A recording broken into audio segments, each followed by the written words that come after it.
प्रणाम आप सभी को। मैं इस समय आमिर सारथी के यहाँ पर हूँ। रात को हम लोग आ गए थे और काफ़ी अच्छा ध्यान विधि करी, ध्यान साधना करी, खूब मज़ा आया। तो अभी हम जो है सुबह के आज 8:30 बज रहे हैं, तो हम नाश्ता कर रहे हैं। और मैं चाहता हूँ कि जो भी मैं बातें अध्यात्म पे करता हूँ या विधियाँ बता रहा हूँ या कोई भी मेरी एक्टिविटी है, वो सारी चीज़ें आप तक पहुँचे। उसके कुछ बेनिफिट हैं। आप ये जाने कि एक गुरु कैसे जीवन को जीता है। हकीकत में आपको जो बताया गया है गुरु कैसे जीता है, वो तो आपको एक अलग चीज़ दिखा दी गई कि गुरु ऐसे जीते हैं कि वो आए, चेयर पे बैठे, प्रवचन करे और चले गए। उनको कोई तकलीफ नहीं होती, उनका शरीर में कहीं दर्द नहीं होता, उनको ये नहीं होता। मैं चाहता हूँ एक गुरु की पूरी लाइफ को आप देखें और समझें, और वहाँ पे जो क्वेश्चन आंसर होते हैं, कैसी बातें होती हैं। इस समय हम नाश्ता कर रहे हैं, सुबह के 8:30 बजे हुए। आमिर सारथी है, गुरु माँ है और कैमरा ऑन है इस समय। तो हम लोग जो है कुछ डिस्कशन कर रहे हैं। हो सकता है वो आपके काम की हो और आपके मतलब की हो। आमिर सारथी के मन में कुछ प्रश्न हैं जो साधकों ने उनसे पूछे हैं, तो वो प्रश्नों को जो है मेरे को एक एक करके बताएंगे और फिर मैं उस प्रश्नों पे बताऊंगा कि हम कैसे कर सकते हैं और कैसे हम साधना को अच्छी गति दे सकते हैं। तो ये चीज़ें आपके लिए बहुत ही मददगार होंगी, जहाँ तक मुझे लगता है। क्योंकि कोई बताने वाला अगर होता तो मैं कब का परमात्मा को पा चुका होता। जीवन व्यर्थ नहीं जाता। अगर कोई उंगली पकड़ के मुझे चलाना सिखाता तो मैं कब का चलता। चोटें नहीं लगती। वही मैं चाहता हूं कि आपको चोटें नहीं लगे, आप अच्छे से गति करें, है ना। तो अब आमिर सारथी जी वो बताएंगे कुछ। गुरुजी, क्वेश्चन है कि ये बहुत साधकों का एक्सपीरियंस है कि वो एक बहुत गहरे ध्यान में उतर जाते हैं, और जिसको हम शून्य की स्थिति कहते हैं, वो वहाँ उतर भी जाते हैं, और उतरने के बाद भी वो लोग वहाँ स्टे नहीं कर पाते हैं। वो किसी ना किसी रीज़न से वापस आ जाते हैं और अपनी डेली रूटीन में जो भी उनकी डेली की लाइफ है, वो उस लाइफ को नॉर्मल वे में जीने लगते हैं। तो ऐसा क्या किया जाए गुरुजी कि वो जो शून्य की स्थिति है या वो जो ठहराव है वो हमारी लाइफ में बना रहे? अच्छा क्वेश्चन है। तुम नाश्ता भी करते रहो। सारथी ने पूछा कि जैसे शून्य में एक साधक ध्यान करता है और गहरे शून्य में उतर जाता है, और गहरे शून्य में उतरने के बाद उसका अनुभव करने के बाद उसके आनंद को वो प्राप्त करने के बाद फिर संसार में कैसे लिप्त हो जाता है और कैसे वो चीजें उससे खो जाती हैं और फिर दोबारा वो यही कोशिश करता है। तो क्या हम इसे ऐसे कर सकते हैं कि वो प्राप्त हो, या उसे स्थिति में हम ठहर जाएं और फिर कभी दोबारा हम दुख में और वासनाओं में न गिरें? ऐसा हो सकता है।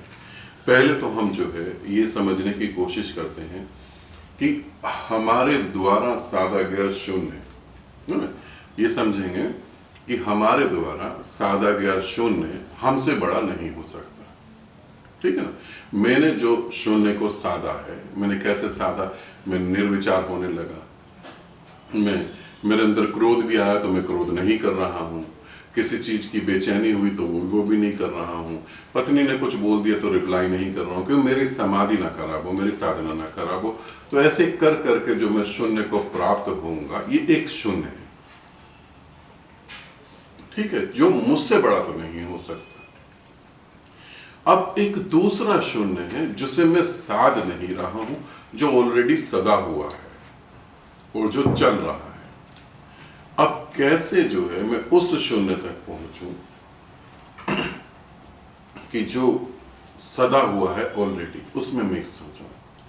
तो अब ये उसमें मिक्स होने का मतलब क्या है और कैसे जो है, मेरा नाश्ता छूट जाएगा जल्दी, कैसे जो है हम जो हमने साधा है शून्य, उस शून्य को बाहरी शून्य जो पूरा ब्रह्मांड है उससे हम कनेक्ट करते हैं।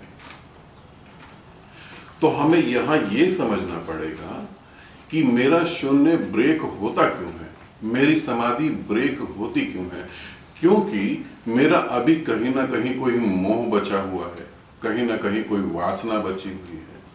और जिससे मैं साध रहा हूं, साधते साधते एक समय के बाद मैं उससे ऊब जाता हूं और थक जाता हूं। और वहां पर यह भी प्रश्न आता है कि कब तक मैं उसे साधूंगा, क्या इसी जन्म में प्राप्त होगा या नहीं होगा। ध्यान से सुनना, कब तक मैं उसे साधूंगा, क्या इसी जन्म में प्राप्त होगा या नहीं होगा। अभी प्राप्ति की भी इच्छा है और तुम्हारा शून्य उस महाशून्य से एक हो, उसके लिए प्राप्ति की इच्छा को भी शून्य करना है। तो कहां कहां तुम्हारी इच्छाएं हैं, कहां कहां तुम्हारा संसार अभी तुम्हारे मन में बैठा हुआ है। मन अभी पूर्णतः शून्य नहीं हुआ। 1 घंटे 2 घंटे 3 घंटे की कड़ी मेहनत के बाद तुम शून्य हो सकते हो, मगर 24 घंटे कैसे शून्य रहो। तो अपने अस्तित्व को चेक करोगे कि मेरा अस्तित्व कहां कहां उसका जो है बंधा हुआ है। क्या मेरा अस्तित्व मेरी पत्नी से बंधा है, मेरा अस्तित्व मेरी साधना से, मेरी परमात्मा को प्राप्ति से बंधा हुआ है। क्या मेरा अस्तित्व मेरे बच्चों के साथ बंधा हुआ कि मैं इनको एक लायक इंसान बनाऊंगा। तो जब आप ये चीजें देखेंगे तो आपका अस्तित्व वहां से खत्म हो जाएगा, क्योंकि जो बच्चा लायक बनना चाहता है वो लायक बन जाता है, और जो नालायक बनना चाहता है उसे कितनी भी सपोर्ट करो वो नालायक बन जाता है। बच्चा भी तो कुछ बीज लेकर पैदा होता है, खाली तो नहीं होता ना। तो जब ऐसी बातें पता लगेंगी तब जो है आप अपने को समेटने लगोगे, अपने को इकट्ठा करने लगोगे, और फिर आपको पता लगेगा कि मैं अब शून्य हो रहा हूं, और अब शून्य में शून्य होने वाला भी शून्य हो जाएगा। तो ये शून्य उस महाशून्य से कनेक्ट हो, ऐसे फिर तुम 24 घंटे समाधि में रह सकते हो। इसके लिए गुरु की जरूरत होती है।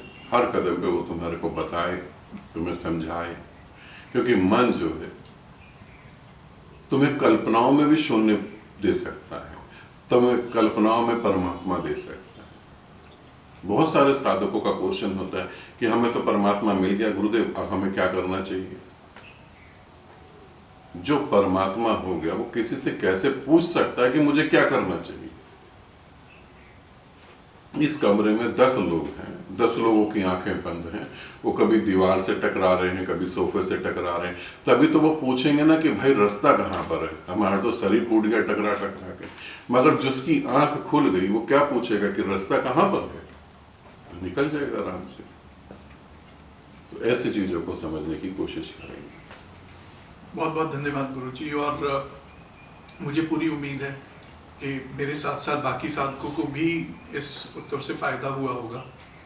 और गुरुजी आप प्लीज ब्रेकफास्ट कंटिन्यू कीजिए, मैं चाय लेके आता हूँ ठंडा हो उसके गया। बाद जी उसके बाद फिर हम सेकंड क्वेश्चन लेते हैं। अब मैं ये खा लूं क्योंकि ये ठंडा हो गया, और आमीन प्रज्ञा जो है वो चाय लेके खड़ी हुई है, तो तुम चाय ले लो उनसे, है ना। जी गुरुजी, बहुत बहुत धन्यवाद गुरुजी। धन्यवाद आपको भी, धन्यवाद आपको। Thank you.